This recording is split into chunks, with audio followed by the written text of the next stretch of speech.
Well, good afternoon, friends. I need to refresh my chat here.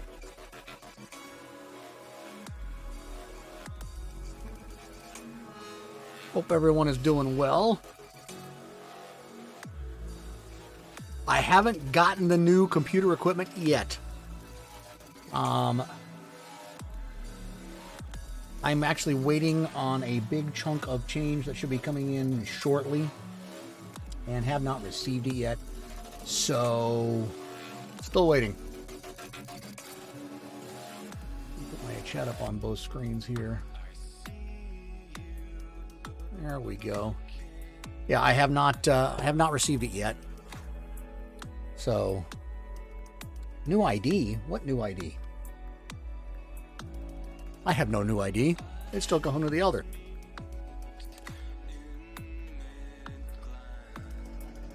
Hi, dog. The dog is determined to... DL? Huh? Oh, yeah. No, I got that. Now I got to get them to recognize it. So, you know, it's all kinds of stuff like that. So anyway, I've decided I'm going to start doing some reads again. But a little different spin. I'm going to be reading stories, novels from public domain. Nobody gets in trouble.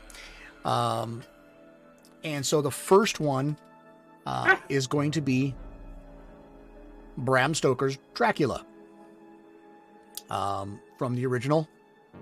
It's available on in the Project Gutenberg ebooks. So it is transcribed and cleaned up and in ebook form. So I'm just going to be reading through. I'm not going to do anything fancy other than the voices that I may do for different characters. But it is something I'm going to do every Thursday. We'll read a chapter or two. Today will be chapters 1 and 2 of Bram Stoker's Dracula. These will be available on YouTube shortly after, once I finish the recording. So that's how that's going to work.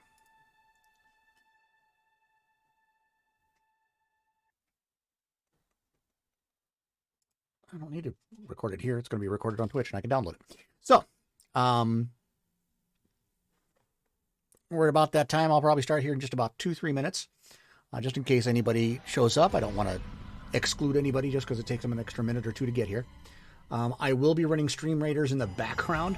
I won't be making announcements for it. It'll just be in the background. In fact, I'm going to actually turn off the audio from it. I use Stream Raiders.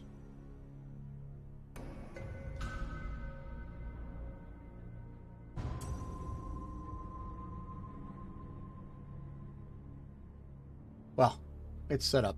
So I will be reading, and we'll go from there.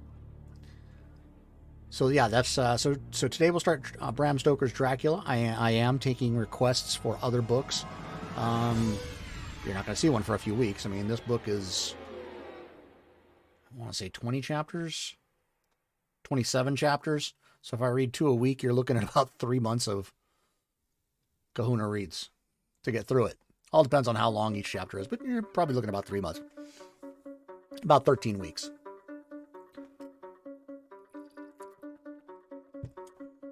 So at that pace, we should be able to get through this book by beginning of summer.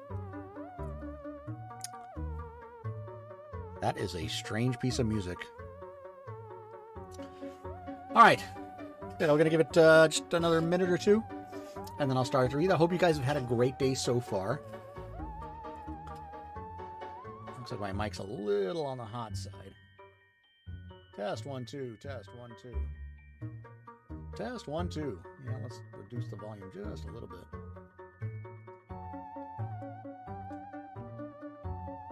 Test, 1, 2, test. Test, 1, 2. Yep, there we go. Just a little on the hot side. So, hope you guys had a great week so far. It's been busy around here. We had offspring number 3 go back to school for the first time since more than a year ago. They started back yesterday, 2.5 hours a day, 2 days a week. They basically broke the school up into quarters, 4 cohorts, A, B, C, and D, and each one goes for 2 days, either morning or afternoon, and the rest is virtual. So we got through the first week of that today. Finished that up.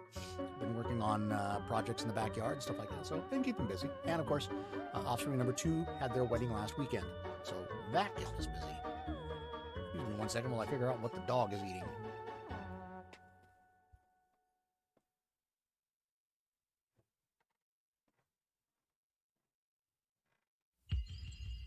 I don't know. I think the dog got a hold of something plastic. Yay. All right. A few more seconds here and I'll get started. No, you got into the trash. Don't look at me, dog. Wow. Well, that's an intro.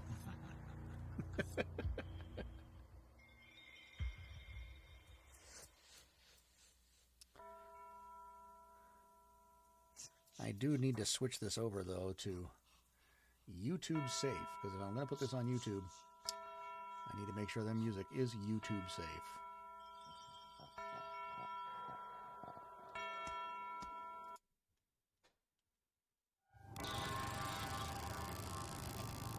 All right. So let us begin.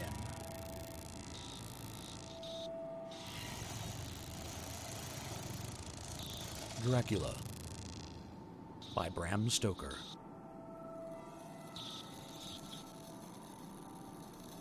Chapter 1. Jonathan Harker's Journal. Kept in shorthand. 3 May Bistritz. Left Munich at 8:35 p.m. on 1st of May, arriving at Vienna early the next morning. Should have arrived at 6:46, but the train was an hour late. Budapest seems a wonderful place, from the glimpse which I got of it from the train and the little I could walk through the streets. I feared to go very far from the station, as we'd arrived late, and I would start as near as the correct time as possible. The impression I had was that we were leaving the west and entering the east, the most western of splendid bridges over the Danube, which is here of noble width and depth, tokens among the traditions of the Turkish rule. We left in pretty good time, and came after nightfall to Klausenberg. Here, I stopped for the night at the Hotel Royal. I had for dinner, or rather supper, a chicken done up some way with red pepper, which was very good but thirsty. Memorandum, get the recipe for Mina. I asked the waiter, and he said it was called paprika Hendel, and that, as it was a national dish, I should be able to get it anywhere along the Carpathians. I found my smattering of German very useful here. Indeed, I don't know how I should be able to get on without it. Having had some time at my disposal when in London, I had visited the British Museum and made search among the books and maps in the library regarding Transylvania. It had struck me that some foreknowledge of the country could hardly fail to have some importance in dealing with the noblemen of that country. I find that the district he named is in the extreme east of the country, just on the borders of 3 states, Transylvania, Moldavia, and Bukovina, in the midst of the Carpathian Mountains, one of the wildest and least known portions of Europe. I was not able to light on any map or work giving me the exact locality of the Castle Dracula, as there are no maps of this country as yet to compare with our own Ordnance Survey maps. I found that Bistritz, the post town named by Count Dracula, is a fairly well-known place. I shall enter here some of my notes, as they may refresh my memory when I talk over my travels with Mina. In the population of Transylvania, there are 4 distinct nationalities. Saxons in the south, and mixed with them the Wallachs, who are the descendants of the Dacians. Magyars in the west, and Selkles in the east and north. I am going among the latter, who claim to be descended from Attila and the Huns. This may be so, but when the Magyars conquered the country in the 11th century, they found the Huns settled in it. I read that every known superstition in the world is gathered into the horseshoe of the Carpathians, as if it were the center of some sort of imaginative whirlpool. If so, my stay may be very interesting. And random. I must ask the Count about all of them. I did not sleep well, though my bed was comfortable enough, for I had all sorts of queer dreams. There was a dog howling all night under my window, which may have had something to do with it. Or it may have been the paprika, for I had to drink up all the water in my carafe and was still thirsty. Towards morning I slept, and was wakened by the continuous knocking at my door, so I guess I must have been sleeping soundly then. I had for breakfast more paprika, and a sort of porridge of maize flour, which they said was mamaliga, and eggplant stuffed with force meat. An excellent dish, which they call impletata. Memorandum, get recipe for this also. I had to hurry breakfast, for the train started a little before 8. Or rather, it ought to have done so. For after rushing to the station at 7:30, I had to sit in the carriage for more than an hour before we began to move. It seemed to me that the further east you go, the more unpunctual are the trains. What ought they be in China? All day long we seemed to dawdle through a country which was full of beauty and of every kind. Sometimes we saw little towns or castles on the top of steep hills, such as we see in old missals. Sometimes we ran by rivers and streams, which seemed from the wide stony margin on each side of them to be subject to great floods. It takes a lot of water and running strong to sweep the outside edge of a river clear. At every station there were groups of people, sometimes crowds, and in all sorts of attire. Some of them were just like the peasants at home. All those I saw coming through France and Germany, with short jackets and round hats and homemade trousers. But others were very picturesque. The women looked pretty, except when you got near them, but they were very clumsy about the waist. They all had full white sleeves of some kind or other, and most of them had big belts with lots of strips of something fluttering from them, like the dresses in a ballet, but of course there were petticoats under them. The strangest figures we saw were the Slovaks, who were more barbarian than the rest, with their big cowboy hats, great baggy dirty white trousers, white linen shirts, and enormous heavy leather belts, nearly a foot wide, all studded over with brass nails. They wore high boots, with their trousers tucked into them, had long black hair and heavy black mustaches. They are very picturesque, but do not look prepossessing. On the stage, they would be set down at once as some old oriental band of brigands. They are, however, I am told, very harmless and rather wanting in natural self-assertion. It was on the dark side of twilight when we got to Bistritz, which is a very interesting old place, being practically on the frontier, for the Borgo Pass leads from it into Bukovina. It had a very stormy existence, and it certainly shows marks of it. 50 years ago, a series of great fires took place which made terrible havoc on 5 separate occasions. At the very beginning of the 17th century, it underwent a siege of 3 weeks and lost 13,000 people. The casualties of war, proper being assisted by famine and disease. Count Dracula directed me to go to the Golden Crone Hotel, which I found, to my great delight, to be thoroughly old-fashioned. For of course I wanted to see all I could of the ways of the country. I was evidently expected, for when I got near the door, I faced a cheery-looking elderly woman in the usual peasant dress, white undergarment with long double apron front and back, of colored stuff fitting almost too tight for modesty. When I came close, she bowed and said, "C'est un Englishman?" "Yes," I said, "Jonathan Harker." She smiled and gave some message to an elderly man in white shirt sleeves, who had followed her to the door. He went, but immediately returned with a letter. "My friend, welcome to the Carpathians. I am anxiously expecting you. Sleep well tonight. At 3 tomorrow, the diligence will start for Bukovina. A place on it is kept for you. At the Borgo Pass, my carriage will await you and will bring you to me. I trust that your journey from London has been a happy one, and that you will enjoy your stay in my beautiful land. Your friend, Dracula. 4 May. I found that my landlord has got a letter from the Count directing him to secure the best place on the coach for me. But on making inquiries as to details, he seemed somewhat reticent, and pretended that he could not understand my German. This could not be true, because up to then he had understood it perfectly. At least, he answered my questions exactly as if he did. He and his wife, the old lady who had received me, looked at each other in a frightened sort of way. He mumbled out that the money had been sent in a letter, and that was all he knew. When I asked him if he knew Count Dracula, and could tell me anything of his castle, both he and his wife crossed themselves, saying that they knew nothing at all, simply refused to speak further. It was so near the time of starting that I had no time to ask anyone else, for it was all very mysterious and not by any means comforting. Just before I was leaving, the old lady came up to my room and said in a very hysterical way, "Must you go? Oh, young heir, must you go?" She was in such an excited state that she seemed to have lost a grip on what German she knew and mixed it all up with some other language which I did not know at all. I was just able to follow her by asking many questions. When I told her that I must go at once and that I was engaged on important business, she asked again, "Do you know what day it is?" I answered that it was the 4th of May. She shook her head as she said again, "Oh yes, I know that, but do you know what day it is?" On my saying I did not understand, she went on, "It is the eve of St. George's Day.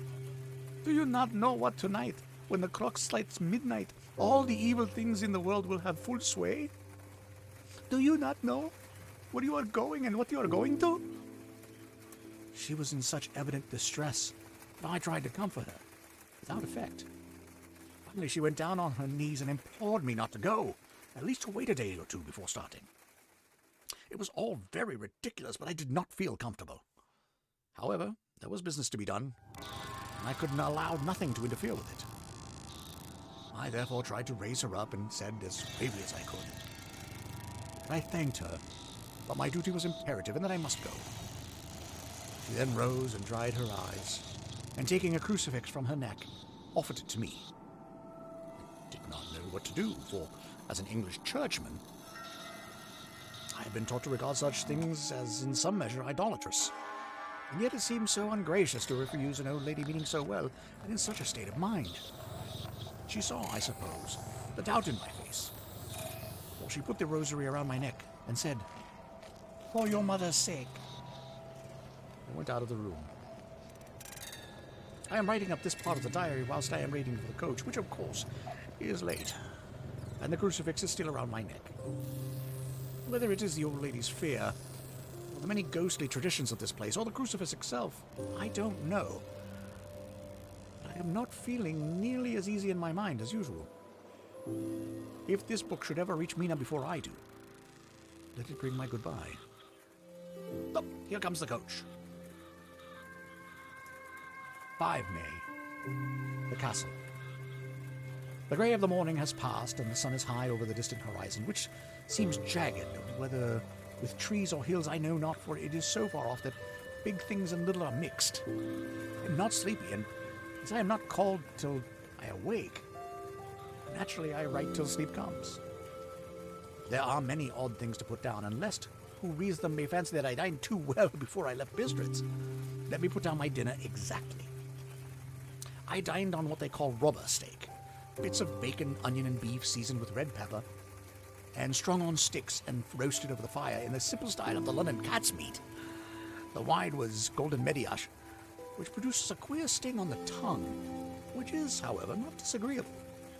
I only had a couple of glasses of this and nothing else. When I got on the coach, the driver had not taken his seat, and I saw him talking with the landlady. They were evidently talking of me, for every now and then they looked at me and some of the people who were sitting on the bench outside the door. which they called by a name meaning word-bearer, came and listened, and looked at me, most of them pityingly. I could hear a lot of words often repeated, queer words, for there were many nationalities in the crowd, so I quietly got my polyglot dictionary from my bag and looked them out. I must say they were not cheering to me, for amongst them were Ordog, Satan, Okol, Hell, Stragoika, Witch, Vrolok, and Vrukoslak, both of which mean the same thing, one being Slovak and the other Serbian, for something that is either werewolf or vampire. Memorandum: I must ask the Count about these superstitions. When we started, the crowd round the inn door, which had by this time swelled to a considerable size, all made the sign of the cross and pointed 2 fingers toward me. With some difficulty, I got a fellow passenger to tell me what they meant. He would not answer at first, but on learning that I was English, he explained that it was a charm or guard against the evil eye. This was not very pleasant for me, just starting for an unknown place to meet an unknown man. But everyone seemed so kind-hearted and so sorrowful, so sympathetic. I could not but be touched. I shall never forget the last glimpse of which I had of the inn yard and its crowd of picturesque figures, all crossing themselves, as they stood right round the wide archway, with its background of rich foliage of oleander and orange trees in green tubs, clustered in the center of the yard. Then our driver, whose wide linen drawers covered the whole front of the box seat, Gotza, I called them, cracked his big whip over the 4 small horses which ran abreast, and we set off on our journey. I soon lost sight and recollection of ghostly fears and the beauty of the scene as we drove along, although, had I known the language, or rather languages, which my fellow passengers were speaking, I might not have been able to throw them off so easily. Before us lay a green, sloping land full of forests and woods, with here and there steep hills, crowned with clumps of trees or with farmhouses. The blank gable end to the road. There was everywhere a bewildering mass of fruit blossom, apple, plum, cherry, and as we drove by I could see the little green grass under the trees spangled with the fallen petals. In and out amongst these green hills of what they here called the Mittelland ran the road, losing itself as it swept round the grassy curve, or was shut out by the straggling ends of pine woods which here and there ran down the hillsides like tongues of flame. The road was rugged, but we still seemed to fly over it with a feverish haste. I could not understand then what the haste meant, but the driver was evidently bent on losing no time in reaching Borgolbrund. I was told that this road is in summertime excellent, but that it had not yet been put in order after winter snows. In this respect, it is different from the general run of roads in the Carpathians, for it is an old tradition that they are not to be kept in too good order. Of old, the hospodars would not repair them, lest the Turks should think that they were preparing to bring in foreign troops, and so to hasten the war, which was always really at a loading point. Beyond the green swelling hills of the Mittelland rose mighty slopes of forest up to the lofty steeps of the Carpathians themselves. Right and left of us they towered, with the afternoon sun falling full upon them and bringing out all the glorious colors of this beautiful range, deep blue and purple in the shadows of the peaks, green and brown where grass and rock mingled, and an endless perspective of jagged rock and pointed crags, till these were themselves lost in the distance, where the snowy peaks rose grandly. Here and there seemed mighty rifts in the mountains, through which, as the sun began to sink, we saw now and again the white gleam of falling water. One of my companions touched my arm as we swept round the base of a hill and opened up the lofty, snow-covered peak of a mountain, which seemed, as we wound on our serpentine way, to be right before us. "Look! Istensek! God's seat!" And he crossed himself reverently. As we wound on our endless way and the sun sank lower and lower behind us, the shadows of the evening began to creep round us. This was emphasized by the fact that the snowy mountaintop still held the sunset, and seemed to glow out with a delicate, cool pink. Here and there we passed Czechs and Slovaks, all in picturesque attire. And I noticed that goiter was painfully prevalent. Roadside were many crosses, and as we swept by, my companions all crossed themselves. Here and there was a peasant man or woman kneeling before a shrine who did not even turn round as we approached, but seemed in the self-surrender of devotion to have neither eyes nor ears for the outer world. There were many things new to me. For instance, hayricks in the trees, and here and there very beautiful masses of weeping birch, their white stems shining like silver through the delicate green of the leaves. Now and again we passed a lighter wagon, the ordinary peasant's cart, with its long, snake-like vertebra, calculated to suit the inequities of the road. On this were sure to be seated quite a group of homecoming peasants, the Czechs with their white, and the Slovaks with their coloured sheepskins, the latter carrying lance-fashion their long staves, with axe at end. As the evening fell, it began to get very cold, and the growing twilight seemed to merge into one dark mistiness, the gloom of the trees, oak, beech, and pine. Though in the valleys which ran deep between the spurs of the hills as we descended through the pass, the dark firs stood out here and there against the background of late-lying snow. Sometimes, as the road was cut through the pine woods that seemed in the darkness to be closing down upon us, great masses of grayness, which here and there bestrewed the trees, produced a particularly weird and solemn effect, which carried on the thoughts and grim fancies endangered earlier in the evening, when the falling sunset threw into strange relief the ghost-like clouds, which amongst the Carpathians seemed to wind ceaselessly through the valleys. Sometimes the hills were so steep that despite our driver's haste, the horses could only go slowly. I wished to get down and walk up them as we do at home, but the driver would not hear of it. No, he said. You must not walk here. The dogs are too fierce. And then he added, with what he evidently meant for grim pleasantry, for he looked round to catch the approving smile of the rest. And you may have enough of such matters before you go to sleep. The only stop he would make was a moment's pause to light his lamps. When it grew dark, there seemed to be some excitement among the passengers, and they kept speaking to him one after the other, as though urging him to further speed. He lashed the horses unmercifully with his long whip, and with wild cries of encouragement urged them on to further exertions. Then, through the darkness, I could see a sort of patch of grey light ahead of us, as though there were a cleft in the hills. The excitement of the passengers grew greater. The crazy coach rocked on its great leather springs and swayed like a boat tossed on a stormy sea. I had to hold on. The road grew more level, and we appeared to fly along. Then the mountains seemed to come nearer to us on each side and to frown down upon us. We were entering on the Borgo Pass. One by one, several of the passengers offered me gifts, which they pressed upon me with an earnestness which would take no denial. They were certainly of an odd and varied kind, but each was given in simple good faith, with a kindly word and a blessing. And that strange mixture of fear-meaning movements which I had seen outside the hotel at Bistritz. The sign of the cross and the guard against the evil eye. Then, as we flew along, the driver leaned forward, and on each side the passengers, craning over the edge of the coach, peered eagerly into the darkness. It was evident that something very exciting was either happening or expected, but though I asked each passenger, no one would give me the slightest explanation. This state of excitement kept on for some little time, and at last we saw before us the pass opening out on the eastern side.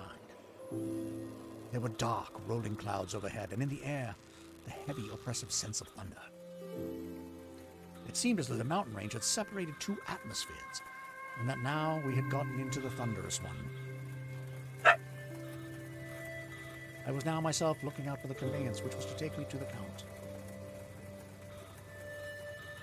A pause. I'm sorry. I got you your juices.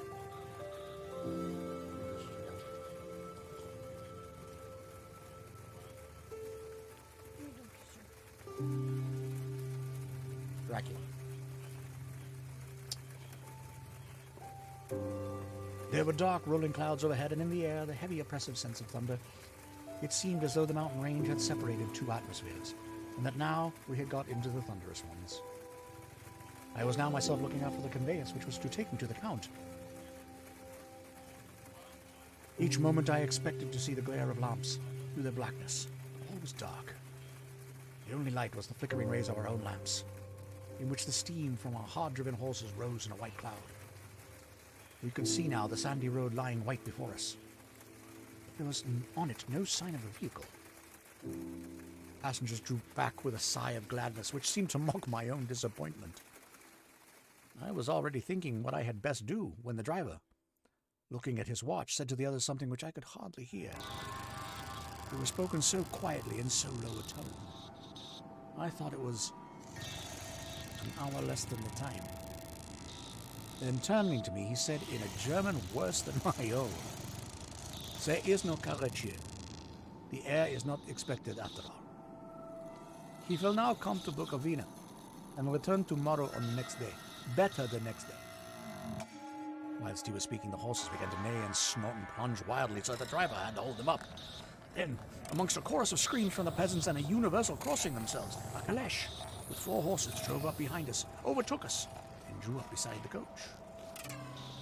I could see through the flash of our lamps, as the rays fell on them, that the horses were coal-black and splendid animals. They were driven by a tall man with a long brown beard and a great black, which seemed to hide his face from us. I could only see the gleam of a pair of very bright eyes, which seemed red in the lamplight as he turned to us. He said to the driver, "You are early tonight, my friend." The man stammered in reply, The English air is in a hurry." To which the stranger replied, "That is why, I suppose, you wished him to go on to Bukovina. You cannot deceive me, my friend. I know too much, and my horses are swift." As he spoke, he smiled, and the lamplight fell on a hard-looking mouth with very red lips and sharp-looking teeth as white as ivory. One of my companions whispered to another the line from Burger's Lenore. "Denn die Toten reiten schnell, for the dead travel fast." The strange driver evidently heard the words, for he looked up with a gleaming smile. The passenger turned his face away, and at the same time putting out his 2 fingers and crossing himself. "Give me the heir's luggage," said the driver. And with exceeding alacrity, my bags were handed out and put in the caleche. Then I decided from the side of the coach, as the caleche was close alongside, the driver helping me with a hand which caught my arm in a grip of steel. His strength must have been prodigious. Without a word, he shook his reins, the horses turned, and we swept into the darkness of the pass. As I looked back, I saw the steam from the horses of the coach by the light of the lamps, and projected against it the figures of my late companions crossing themselves. Then the driver cracked his whip and called to his horses, and off they swept on their way to Bukovina. As they sank into the darkness, I felt a strange chill, and a lonely feeling came over me. The cloak was thrown over my shoulders and a rug across my knees, and the driver said in excellent German, "The night is chill, meine, and my master the Count bade me take all care of you. There is a flask of Slivovitz, the plum brandy of the country, underneath the seat, if you should require it." I did not take any, but it was comfort to know it was there all the same. I felt a little strangely, and not a little frightened. I think had there been any alternative, I should have taken it, instead of prosecuting that unknown night journey. The carriage went at a hard pace straight along, and then we made a complete turn and went along another straight road. It seemed to me that we were simply going over and over the same ground again. And so I took note of some salient point and found that this was so. I would have liked to have asked the driver what this all meant, but I really feared to do so. For I thought that, placed as I was, any protest would have had no effect in case there had been an intention to delay. By and by, however, as I was curious to know how time was passing, I struck a match, and by its flame looked at my watch. It was within a few minutes of midnight. This gave me a sort of shock, for I suppose the general superstition about midnight was increased by my recent experiences. I waited with a sick feeling of suspense. Then a dog began to howl somewhere in a farmhouse far down the road, a long, agonized wailing, as if from fear. The sound was taken up by another dog, and then another and another, till, borne on the wind which now sighed softly through the pass, wild howling began, which seemed to come from all over the country, as far as the imagination could grasp it through the gloom of night. At the first howl, the horses began to strain and rear, but the driver spoke to them soothingly, and they quieted down. They shivered and sweated as though run away from a sudden fright. Then, far off in the distance, from the mountains on each side of us began a louder and sharper howling. The wolves. Which affected both the horses and myself in the same way, for I was minded to jump from the caleche and run, whilst they reared again and plunged madly, so that the driver had to use all his great strength to keep them from bolting. In a few minutes, however, my own ears got accustomed to the sound, and the horses so far became quiet, and the driver was able to descend and to stand before them. He petted and soothed them, and whispered something in their ears, as I have heard of horse tamers do, and with extraordinary effect, for under his caresses they became manageable again, though they still trembled. The driver again took his seat, and shaking his reins, started off with a great pace. This time, after going to the far side of the pass, he suddenly turned down a narrow roadway which ran sharply to the right. Soon we were hemmed in with trees, which in places arched right over the roadway, till we passed as through a tunnel. And again, great, frowning rocks guarded us boldly on either side. Though we were in shelter, we could hear the rising wind, for it moaned and whistled through the rocks, and the branches of the trees crashed together as we swept along. It grew colder and colder still, and fine, powdery snow began to fall, so that soon we and all around us were covered with a white blanket. The keen wind was still carrying the howling of the dogs, though this grew fainter as we went on our way. The baying of the wolves sounded nearer and nearer, as though they were closing round on us from every side.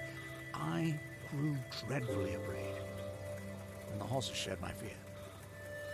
The driver, however, was not in the least disturbed. He kept turning his head to left and right, but I could not see anything through the darkness. Suddenly, away on our left, I saw a faint, flickering blue flame.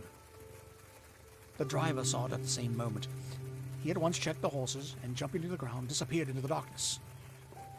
I did not know what to do, as the howling of the wolves grew closer.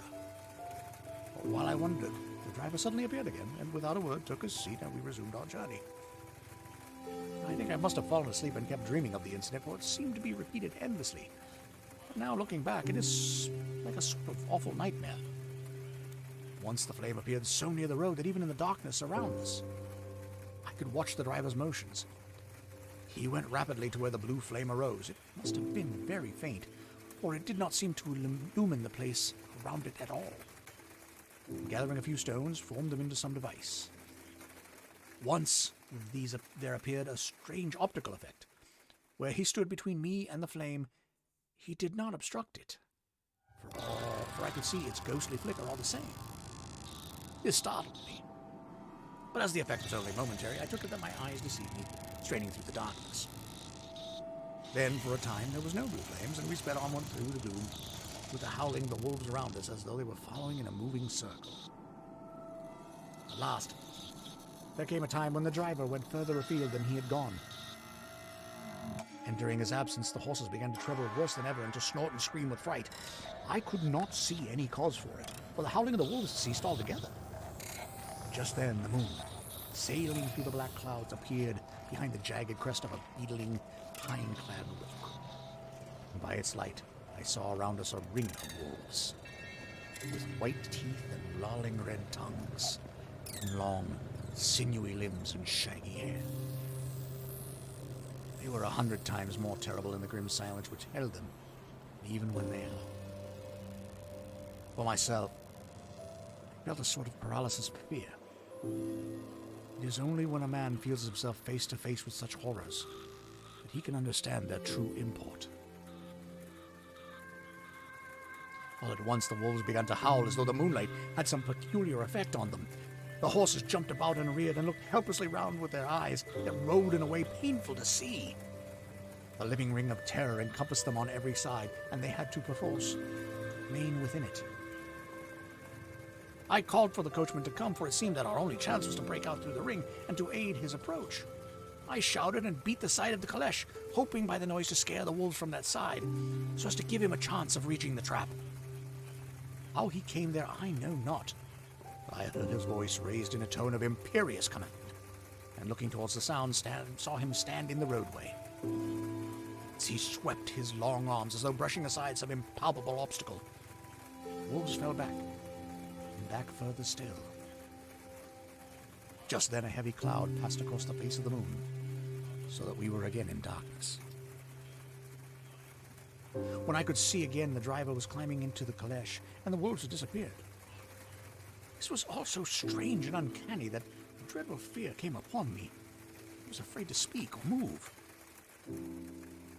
The time seemed interminable as we swept on our way, now in almost complete darkness, for the rolling clouds obscured the moon. We kept on ascending, with occasional periods of quick descent, but in the main, always ascending.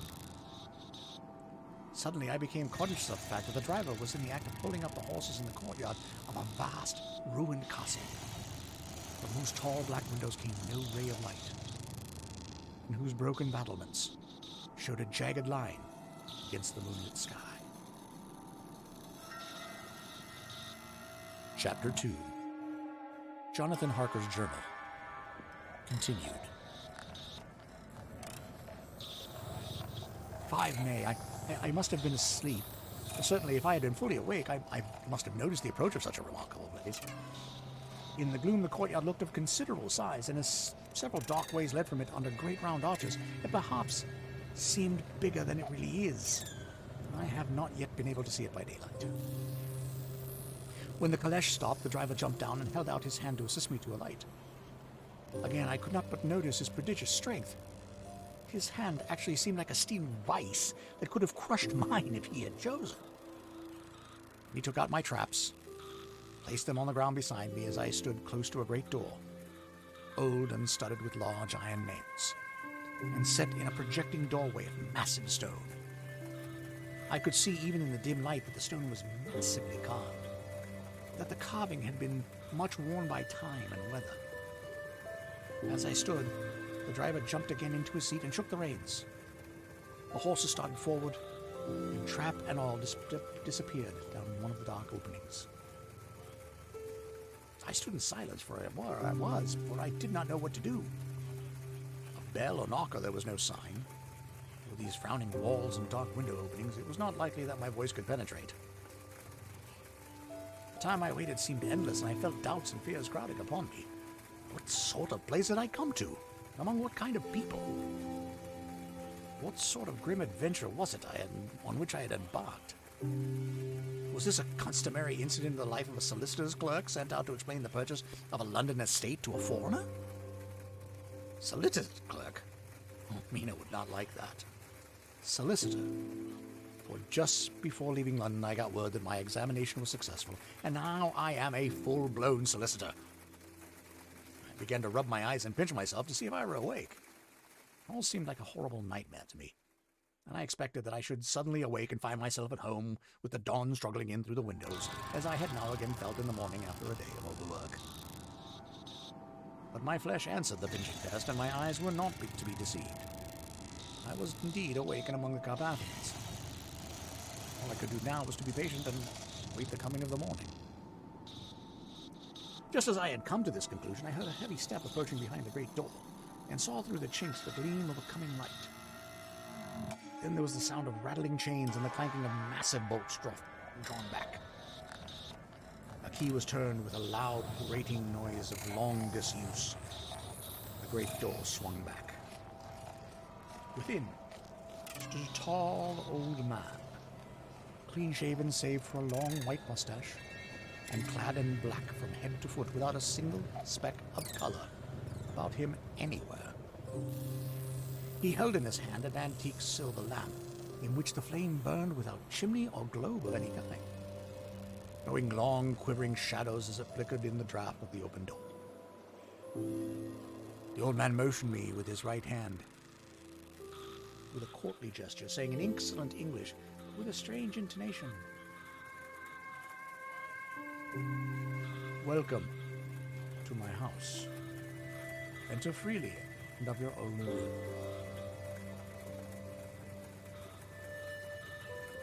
He made no motion of stepping to meet me. He stood like a statue, as though his gesture of welcome had fixed him into stone. The instant, however, he had stepped over the threshold, he moved impulsively forward, and holding out his hand, grasped mine with a strength which made me wince, an effect which was not lessened by the fact that it seemed as cold as ice, more like the hand of a dead man than a living man. Again he said, "Welcome to my house. Come freely, go safely, and leave something of the happiness you bring." The strength of the handshake was so much akin to that which I had noticed in the driver, whose face I had not seen, that for a moment I doubted if it were not the same person to whom I was speaking. So, to make sure, I said interrogatively, "Count Dracula?" He bowed in a courtly way as he replied, "I am Dracula, and I bid you welcome, Mr. Harker, to my house. Come in. The night air is chill, and you must need to eat and rest." As he was speaking, he put the lamp on a bracket on the wall, and stepping out, took my luggage. He had carried it in before I could forestall him. I protested, but he insisted, "Nay, sir, you are my guest. It is late, and my people are not awake. Let me see to your comfort myself." He insisted on carrying my traps along the passage, and then up a great winding stair, along another great passage, on whose stone floor our steps rang heavily. At the end of this, he threw open a heavy door, and I rejoiced to see within a well-lit room in which a table was spread for supper, and on whose mighty hearth a great fire of logs, freshly replenished, flamed and flared. The Count halted, putting down my bags, closed the door, and crossing the room, opened another door, which led into a small octagonal room lit by a single lamp, and seemingly without a window of any sort. Passing through this, he opened another door and motioned me to enter. It was a welcome sight, for here was a great bedroom, well lighted and warmed with another log fire, also added to but lately, for the top logs were fresh, which sent a hollow roar up the wide chimney. The Count himself left my luggage inside and withdrew, saying before he closed the door, "You will need, after your journey, to refresh yourself by making your toilet. I trust you will find all you wish. When you are ready, come into the other room, where you will find your supper prepared." The light and warmth of the Count's courteous welcome seemed to have dissipated all my doubts and fears. Having then reached my normal state, I discovered I was half famished with hunger. So, making a hasty toilet, I went into the other room. I found supper already laid out. My host, who stood on one side of the great fireplace, leaning against the stonework, made a graceful wave of his hand to the table and said, "I pay you. Be seated, and sup how you please. You will, I trust, excuse me that I do not join you. But I have dined already, and I do not sup." I handed him the sealed letter to which Mr. Hawkins had entrusted to me. He opened it and read it gravely. Then, with a charming smile, he handed it to me to read. One passage of it, at least, gave me a thrill of pleasure. "I must regret that an attack of gout, from which malady I am a constant sufferer, forbids absolutely any traveling on my part for some time to come. But I am happy to say I can send a sufficient substitute, one in whom I have every possible confidence. He is a young man, full of energy and talent in his own way, and of faithful disposition. He is discreet and silent, and has grown into manhood in my service. He shall be ready to attend on you when you will during his stay, and shall take your instructions in all manners." The Count himself came forward and took off the cover of a dish, and I fell to at once on an excellent roast chicken. This, with some cheese and a salad and a bottle of old Tokai, of which I had 2 glasses, was my supper. During the time I was eating it, the Count asked me many questions as to my journey, and I told him by degrees all I had experienced. By this time I had finished my supper, and my hostess I had drawn up a chair by the fire and begun to smoke a cigar, which he offered me, at the same time excusing himself that he did not smoke. I had now an opportunity of observing him and found him a very marked physiognomy. His face was strong, very strong, aquiline, with a high bridge of the thin nose and peculiarly arched nostrils, a lofty domed forehead and hair growing scantily around the temples but profusely everywhere else. His eyebrows were very massive, almost meeting over the nose, and with bushy hair that seemed to curl in its own profusion. The mouth, so far as I could see it under a heavy mustache, was fixed and rather cruel-looking, with peculiarly sharp white teeth. These protruded over the lips, whose remarkable ruddiness showed astonishing vitality in his ears. For the rest, his ears were pale and at the tops extremely pointed. Chin was broad and strong, and their cheeks firm, though thin. The general effect was one of extraordinary pallor. Hitherto I had noticed the backs of his hands as they lay on his knees in the firelight, and they seemed rather white and fine. Seeing them now close to me, I could not but notice that they were rather coarse, broad, with squat fingers. Strange to say, there were hairs in the center of the palm. The nails were long and fine and cut to a sharp point. As the Count leaned over me and his hands touched me, I could not repress a shudder. It may have been that his breath was rank, but a horrible feeling of nausea came over me, which, do what I would, I could not conceal. The Count, evidently noticing it, drew back, and with a grim sort of smile, which showed me more than he had yet done grim sort of smile which showed me more than he had yet done his protuberant teeth, sat himself down again on his own side of the fireplace. We were both silent for a while, and as I looked toward the window, I saw the first dim streak of the coming dawn. There seemed a strange stillness over everything. As I listened, I heard, as if from down low in the valley, the howling of many wolves. The Count's eyes gleamed, and he said, "Listen to them. The children of the night. What music they make." Seeing, I suppose, some expression in my face strange to him, he added, "Ah, sir, you dwellers in the city cannot enter into the feelings of the hunter."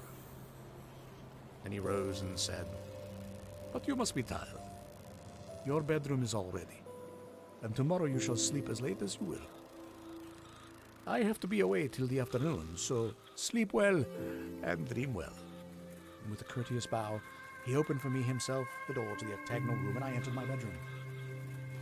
I am all in a sea of wonders. I doubt, I fear, I think strange things which I dare not confess to my own soul. God keep me, if only for the sake of those dear to me. 7 May. It is again early morning, but I have rested and enjoyed the last 24 hours. I slept till late in the day and awoke of my own accord. When I had dressed myself and went into the room where we had supped, I found a cold breakfast laid out, with coffee kept hot by the pot being placed on the hearth. There was a card on the table on which was written, "I have to be absent for a while. Do not wait for me. D." I set to and enjoyed a hearty meal. When I had done, I looked for a bell so that I might let the servants know I had finished, but I could not find one. Yet there were certainly odd deficiencies in the house, considering the extraordinary evidences of wealth which are around me. The table service is of gold and so beautifully wrought that it must be of immense value. The curtains and upholstery of the chairs and sofas and the hangings of my bed are of the costliest and most beautiful fabrics, and must have been of fabulous value when they were made. Well, they are centuries old, though in excellent order. I saw something like them in Hampton Court, but they were worn and frayed and moth-eaten. But still, in none of the rooms is there a mirror. There is not even a toilet glass on my table, and I had to get the little shaving glass from my bag before I could either shave or brush my hair. I have not yet seen a servant anywhere, nor heard a sound near the castle except the howling of wolves. Some time after I had finished my meal, I do not know whether to call it breakfast or dinner, for it was between 5 and 6 o'clock when I had it. I looked about for something to read. For I did not like to go about the castle until I had asked the count's permission. There was absolutely nothing in the room, book, newspaper, or even writing materials. So I opened another door in the room and found a sort of library. The door opposite of mine I tried, but found it locked. In the library I found, to my great delight, a vast number of English books, whole shelves full of them, and bound volumes of magazines and newspapers. A table in the center was littered with English magazines and newspapers, though none of them were very recent date. Books were of the most varied kind: history, geography, politics, political economy, botany, geology, law, all relating to England and English life and customs and manners. There were even such books of reference as the London Directory, the Red and Blue books, Whitaker's Almanac, the Army and Navy lists, and it somehow gladdened my heart to see it, the Law List. Whilst I was looking at the books, the door opened and the Count entered. He saluted me in a hearty way and hoped that I had had a good night's rest, and then he went on. I am glad you found your way in here, for I am sure there is much that will interest you. These companions, and he laid his hand on some of the books, have been good friends to me, and for some years past, ever since I had the idea of going to London, have given me many, many hours of pleasure. Through them I have come to know your great England, and to know her is to love her. I long to go through the crowded streets of your mighty London, be in the midst of the whirl and rush of humanity, to share its life, its change, its death, and all that makes it what it is. But alas, as yet, I only know your tongue through books. To you, my friend, I look that I know it to speak. But Count, I said, you know and speak English thoroughly. He bowed gravely. Thank you, my friend, for you are all too flattering. Yes, but I fear that I am but a little way on the road I would travel. True, I know the grammar and the words, but yet I know not how to speak them. Indeed, I said, you speak excellently. Not so. Well, I know that. Did I move and speak in your London? None there are who would not know me for a stranger. That is not enough for me. Here I am noble. I am boyar. The common people know me, and I am master. But a stranger in a strange land, he is no one. Men know him not, and to know not is to care not for.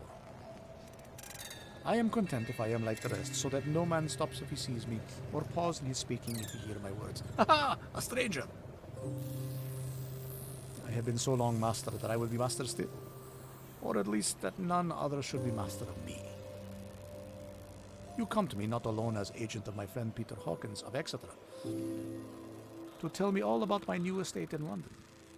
You shall, I trust, rest with me here a while, so that by our talking I may learn the English intonation.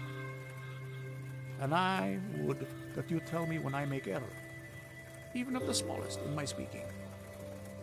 I am sorry that I had to be away so long today, but you will, I know, forgive one who has so many important affairs at hand. Of course, I said all I could about being willing, and asked if I might come into that room when I chose. He answered, yes, certainly. You may go anywhere you wish in the castle, except where the doors are locked, where, of course, you will not wish to go. There is a reason that all things are as they are, and did you see with my eyes and know with my knowledge, you would perhaps better understand. I said I was sure of this, and he went on. We're in Transylvania. Transylvania is not England. Our ways are not your ways, and there shall be to you many strange things. Nay, from what you have told me, your experiences already, you know something of what strange things there may be. This led to much conversation, as it was evident that he wanted to talk, if only for talking's sake. I asked him many questions regarding things that had already happened to me, or come within my notice. Sometimes he sheered off the subject or turned the conversation by pretending not to understand, but generally he answered all I asked most frankly. And then as time went on, I had got somewhat bolder. I asked him some of the strange things of the preceding night, for instance. Why the coachman went to the places where he had seen the blue flames. He then explained to me that it was commonly believed that on a certain night of the year, last night in fact, when all evil spirits are supposed to have unchecked sway, a blue flame is seen over any place where a treasure has been concealed. The treasure has been hidden, he went on, in the region through which you came last night. But there can be little doubt, for it was ground fought over for centuries by the Wallachian, the Saxon, and the Turk. Why, there is hardly a foot of soil in all this region that has not been enriched by the blood of men, patriots, or invaders.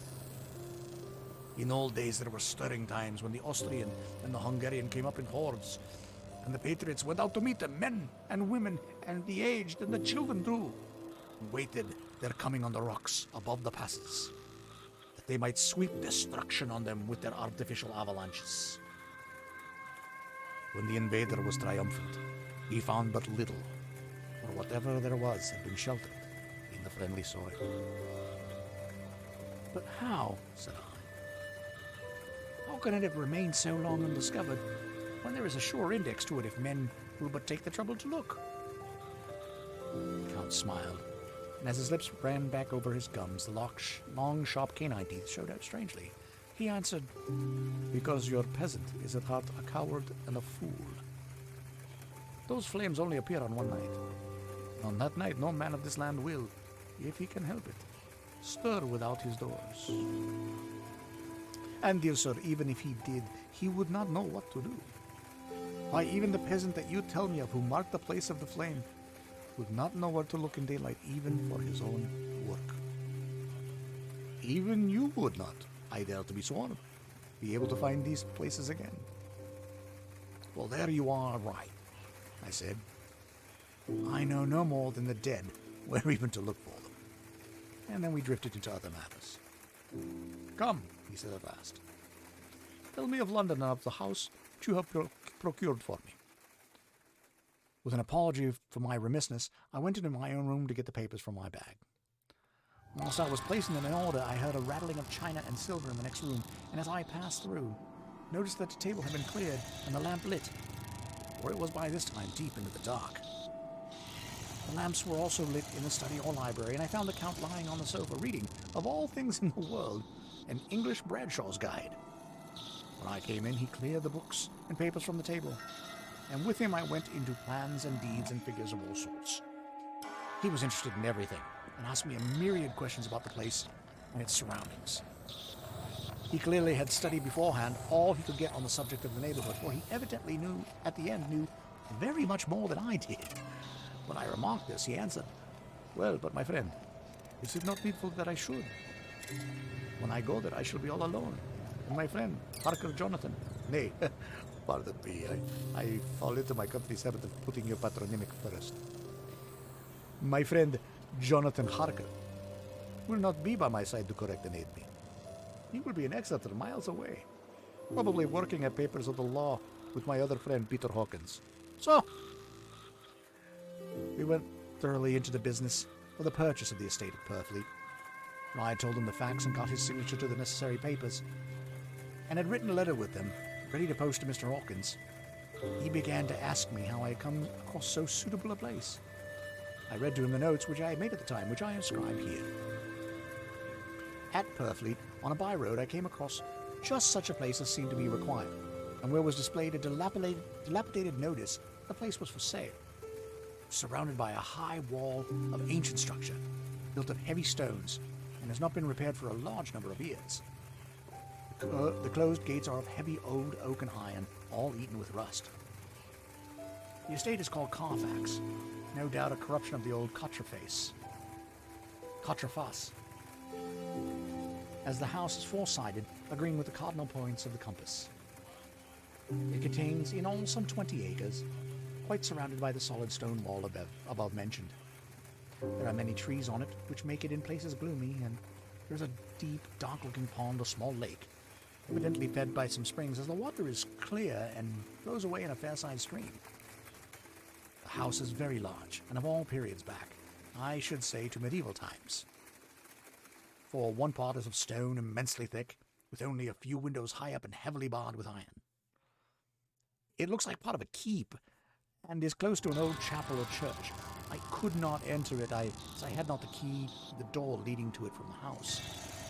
But I have taken with my Kodak views of it from various points. The house has been added to in a very straggling way, and I can only guess at the amount of ground it covers, which must be very great. There are but few houses close at hand, one being a very large house, only recently added to and formed into a private lunatic asylum.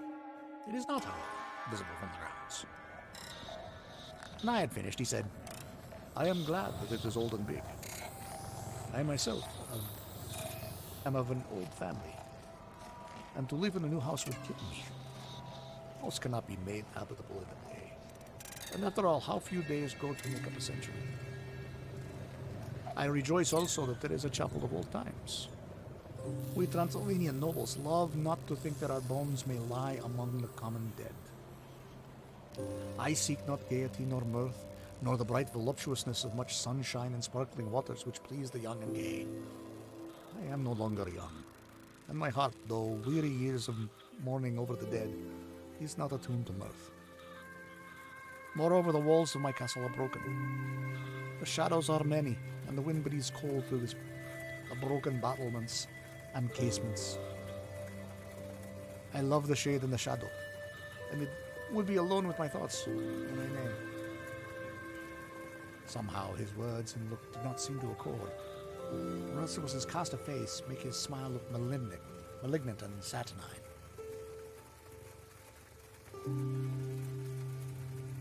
Presently, with an excuse, he left me, asking me to put all my papers together. He was some little time away, and I began to look at some of the books around me. One was an atlas, which I found open naturally at England, as if that map had been much used. On looking at it, I found in certain places little rings marked, and on examining these, I noticed that one was near London on the east side, manifestly where his new estate was situated. The other two were Exeter and Whitby on the Yorkshire coast. It was the better part of an hour when the Count returned. "Aha!"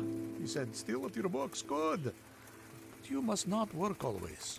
Come, I am informed that your supper is ready." He took my arm, and we went into the next room, where I found an excellent supper ready on the table. The Count again excused himself, as he had dined out on his being away from home. But he sat as on the previous night, and chatted whilst I ate. After supper I smoked, as on the last evening, and the Count stayed with me, chatting and asking questions on every conceivable subject, hour after hour. I felt that it was getting very late indeed, but I did not say anything, for I felt under obligation to meet my host's wishes in every way. I was not sleepy, as the long sleep yesterday had fortified me. Could not help experiencing that chill which comes over one at the coming of dawn, which is like, in its way, the turn of the tide. They say that people who are near death generally change to the dawn, the turn of the tide. Anyone who has been tired, and tied as it were to his post, experienced this change in the atmosphere can well believe it. All at once we heard the crow of a cock coming with preternatural shrillness through the clear morning air. Count Dracula, jumping to his feet, said, "Why, there is morning again. How remiss I am to let you stay up so long. You must make your conversation regarding my dear new country of England less interesting, so I may not forget how time flies by." And with a courtly bow, he quickly left me. I went into my own room and drew the curtains, but there was little to notice. My window opened into the courtyard. All I could see was the warm grey of quickening sky. So I pulled the curtains again and have written of this day. 8 May. I began to fear as I wrote in this book that I was getting too diffuse, but now I am glad that I went into detail from the first, for there is something so strange about this place and all in it that I cannot feel but uneasy. I wish I was safe out of it, or that I had never come. It may be that this strange night existence is telling on me. Would that were all. If there were anyone to talk to, I could bear it, but there is no one. I have only the Count to speak with, and I fear I am myself the only living soul within the place. Let me be prosaic so far as facts can be. It will help me to bear up, and imagination must not run riot with me. If it does, I am lost. Let me say at once how I stand, or seem to. I only slept a few hours when I went to bed, and feeling that I could not sleep any more, got up. I had hung my shaving glass by the window and was just beginning to shave. Suddenly I felt a hand on my shoulder and heard the Count's voice saying to me, "Good morning." I started, for it amazed me that I had not seen him, since the reflection of the glass covered the whole room behind me. In starting, I had cut myself slightly, but did not notice at the moment. Having answered the Count's salutation, I turned to the glass again to see how I had been mistaken. This time there could be no error, for the man was close to me, and I could see him over my shoulder. There was no reflection of him in the mirror. The whole room behind me was displayed, but there was no sign of a man in it except myself. This was startling. Coming on the top of so many strange things was beginning to increase the vague feeling of uneasiness which I have always have when the Count is near. The instant I saw that the cut had bled a little and the blood was trickling over my chin, I laid down the razor, turning as I did so half round to look for some sticking plaster. When the Count saw my face, his eyes blazed with a sort of demoniac fury, and he suddenly made a grab at my throat. I drew away, and his hand touched the string of beads which held the crucifix. It made an instant change in him, for the fury passed so quickly, I could hardly believe it was even there.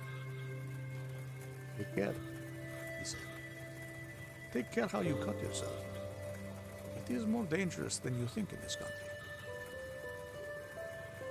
Then, seizing the shaving glass, he went on. "And this is the wretched thing that has done the mischief. This a foul bauble of man's vanity. Away with it!" And opening the heavy window with one wrench of his terrible hand, he flung it out the glass, which was shattered into 1,000 pieces on the stone in the courtyard far below. Then he withdrew without a word. It is very annoying. I do not see how I am to shave unless in my watch case or the bottom of a shaving block, which is fortunately of metal. When I went into the dining room, breakfast was prepared, but I could not find the Count anywhere, though I breakfasted alone. It is strange that as yet I have not seen the Count eat or drink. He must be a very peculiar man. After breakfast, I did a little exploring in the castle. I went out on the stairs and found a room looking towards the south. The view was magnificent. From where I stood was every opportunity of seeing it. The castle is on the very edge of a terrible precipice. Stone falling from the window would fall 1,000 feet without touching anything. As far as the eye can reach is a sea of green treetops, with occasionally a deep rift where there is a chasm. Here and there are silver threads where the rivers wind in deep gorges through the forest. I am not in halt to describe beauty, but when I had seen the view, I explored further. Doors everywhere, and all locked and bolted. In no place, save from the windows, in the castle walls, is there an available exit. The castle is a veritable prison. I am a prisoner. All right, that's chapters 1 and 2 of Bram Stoker's Dracula. I'll be honest, I have not been looking much at chat. Let's see what we got going on here. Let's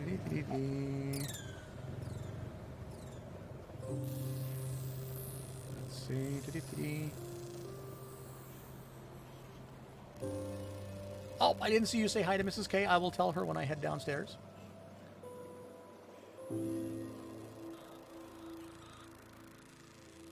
Thank you, Eli. Thank you very much. Dracula's voice, I'm trying to do something a little interesting with it, which is, it's kind of like Antonio Banderas meets a Russian. Because I think his voice should be difficult to pin down.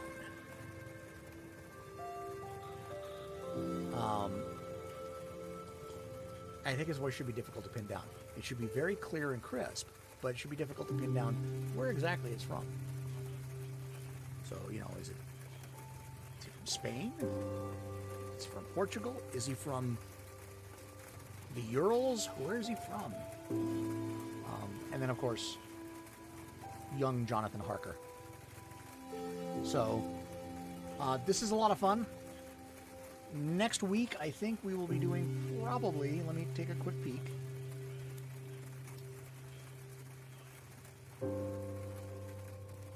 Next week will be chapters 3 and 4. So the same time, 4 o'clock in the afternoon, Pacific time, and it's at 7 o'clock Eastern time, will be the continuation of Bram Stoker's Dracula, chapters 3 and 4. Eli, thanks for coming and listening. I will post this back up on YouTube, so it can be seen there in perpetuity. So, thanks for coming. We are going to send a quick raid over to...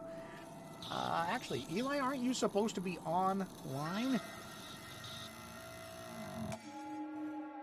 Aren't you supposed to be streaming? Because I thought for sure I was sending it to you. Let me check.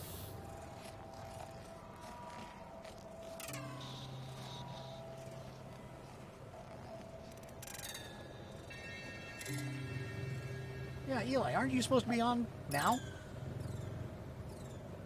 Like 14 minutes ago? Taking the day off. Okay. No worries then.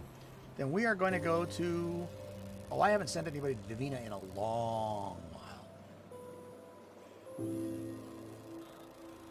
Davina is Davina Androwin. That's right. Androwin. Because they sleepies.